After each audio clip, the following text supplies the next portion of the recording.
Now, I'm sure you know that many people have turned to alternative sources of information to seek a glimpse of what lies beyond the grave.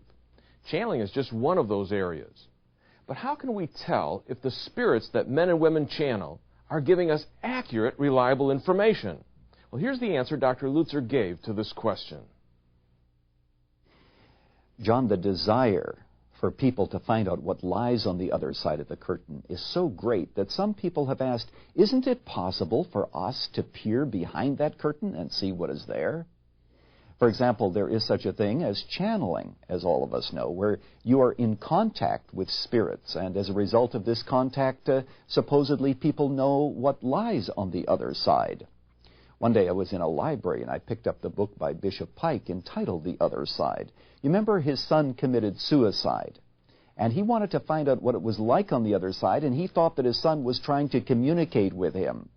And as a result, Pike went to a medium, and she was in contact with his son, and I'll never forget some of the conversations that they had. For example, one of the things that the son said was, in response to the question, do they talk about Jesus on the other side? He said, no. He said, we don't speak much about Jesus here on the other side.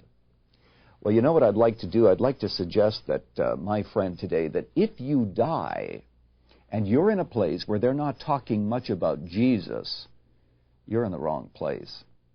Now, the question is, how then did this spirit, this medium, know information about his son?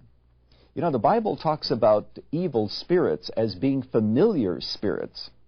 Did you know that there are actually demonic powers who are acquainted with us? They observe our ways. And so it would be understandable that a medium being in contact with these spirits would be able to give information regarding them and regarding the young boy.